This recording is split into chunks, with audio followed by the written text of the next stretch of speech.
Hello and welcome to my channel, Counselor Informer.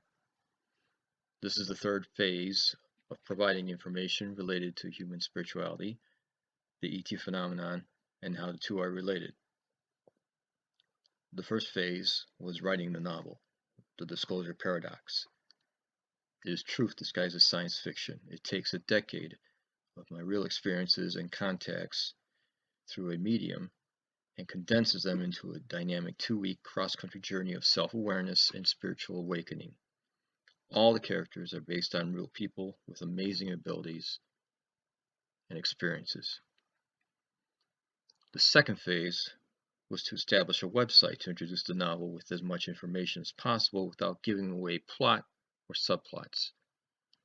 That website is www.thedisclosureparadox.com. Now, my intent for this channel is to explain the sequences of events that led me to where I am now, and I wanted to give people information about my experiences which did not fit well into the novel itself. I am certain I'm not the only human who is given the opportunity to improve mankind through events. Some, like myself, have come to that realization. They have recognized their calling, if you will, but only after having a spiritual epiphany. More, many more, have not reached that conclusion yet. It is my hope that my explanations and descriptions of events prompts others to reflect on certain synchronous experiences and come forward without fear of ridicule or rebuke. The event that caused me to think critically occurred in the late 1980s while I was a young captain in the United States Air Force assigned to Aeronautical Systems Division at Wright-Patterson Air Force Base, Ohio. There, in the course of inspecting a facility scheduled for renovation, I stumbled upon the existence of a secret basement in a highly secure building. That basement housed a large cryogenic chamber. I kept that secret until the 5th year after my honorable discharge. Now, that entire episode is described in the chapter of my book, Chapter 2, Into the Rabbit Hole. The discovery of that secret basement at Wright-Patterson coincided with the information presented in Phil Corso's book, The Day After Roswell, where the author describes the collection from the debris field shipped to Dayton, Ohio. Recently, I went to search the facility using Google Earth and discovered the entire compound was gone. There was no trace of the facility I described in the novel. It appears that the space is now a parking lot. It was a huge, modern, 2-story metal frame and panel warehouse, and now there is not even any evidence of its existence. Searching the building number and the organization that it housed results in nothing. The year in which all my activities and contacts began really was in 2009. It was the year I signed on to Facebook. And prior to that year, I dedicated leisure time to sports on television or radio or watching shows on Comedy Central. On Facebook, I entered a world that offered access to forbidden knowledge and people with astounding stories related to the ET phenomenon. The introduction to learning more about the phenomenon came from discovering Project Orion, which was headed by Dr. Stephen Greer.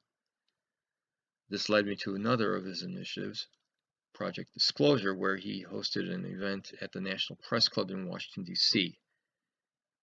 That presented testimony by government agencies, employees, veterans, pilots, and researchers. It was very convincing, and it was the key video that drew me deeper into learning more about the phenomenon. Nothing occurred to me after I joined Facebook until one day when I was at home with remote in hand going through the channels on TV. I was instantly drawn into a show called Ancient Aliens. During this particular episode, it presented divine events in the Bible that could have been misinterpreted as high technology incidents. The one that captured my attention was in the book of Ezekiel, which was presented by Eric von Daniken. And that was because as a sophomore, I happened to hear a talk show on the subject, and the guest was von Daniken, promoting his book, Chariots of Gods. Once exposed to the ancient aliens theory, I became obsessed, researching and reaching out to people in various social media. During this phase of my awakening, I was made aware of the spiritual side of our existence. I learned about Robert Dean, an experiencer and contactee, and so many others. It was during this phase that I began to have the experiences that I document in my novel.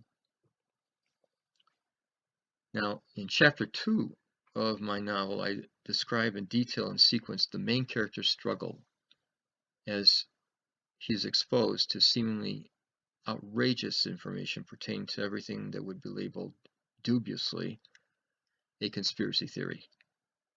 Once again, I feel that I am not the only person that experienced the internal fight to maintain sanity, as the mind was saturated by messages, videos, and photos depicting phenomena and events that appeared too bizarre for even a Hollywood screenplay. Here is an excerpt that describes that personal quest for truth and its side effects from the novel. The UFO field was notorious for attracting people deemed unstable, where outsiders were quick to ridicule those claiming to have encounters that were otherwise unexplainable in the conventional dialogue. It would be a field replete with opportunists who hawked books or spewed apocalyptic forecasts through web pages for profit. The victims of these scams were often those who had either a real encounter or those who already had a distrust of authority and the government. Unfortunately, there were more opportunists spreading lies and disinformation than those with sincere intentions. The overabundance of articles and videos on the subject matter, most of them being false and fabricated, worked in favor of those who wished to suppress the truth.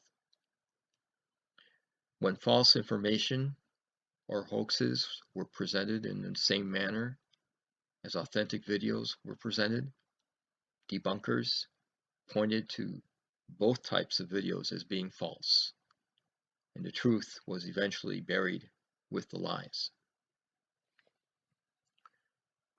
Louis Salvani, driven by a strong moral need to reveal the truth, embarked on a quixotic journey he felt was his destiny. Again, as if being nudged awake, for a second momentous time in his life, Louis felt a strong need to research. He devoted time to watch more episodes of shows based on the ancient astronaut theory and similar programs. He started a journal, wrote down names of researchers and associated websites. He spent hours on the computer learning about UFO events that should have given him more publicity and attention. He discovered websites about disclosure, the term used by experiencers and researchers to describe the act by governments to release information related to unidentified flying objects and extraterrestrial activity in the world. The amount of information, the number of new people he would meet online, the number of websites and blogs he visited related in the field were staggering.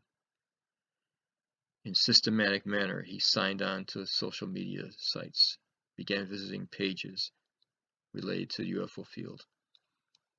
Learning about one researcher led him to another, which resulted in even more events to research. There were so many seemingly legitimate encounters throughout history all around the world that Lewis felt it difficult to understand how the topic was ever viewed as paranormal. Understanding the suppression of information related to UFOs and ETs meant being exposed to a host of websites and researchers involved in other topics that attract people labeled conspiracy theorists. Deep into the rabbit hole, Lewis was presented with a burden that would radically change his perception of reality. With every new realization exposing a lie to cover up some sort of corporate or organizational treachery, he felt like he was approaching a level of insanity.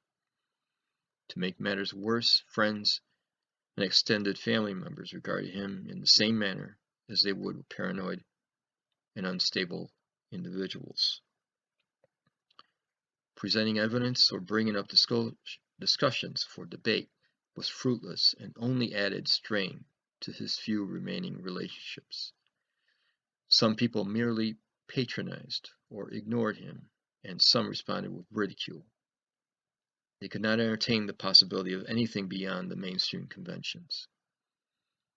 It was just a few months ago, through rigorous research and discussions with scores of fascinating and intriguing people, that Lewis had been exposed to numerous topics supporting the existence of an alternate reality suppressed jointly by the media, government, and big business.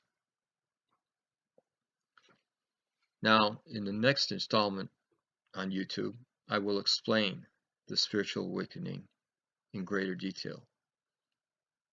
As I maintain in the novel, it is important to learn and practice meditation to help activate the spiritual part of your existence. It truly opens up a new world and a gift that has always been inside each of us. I thank you for listening.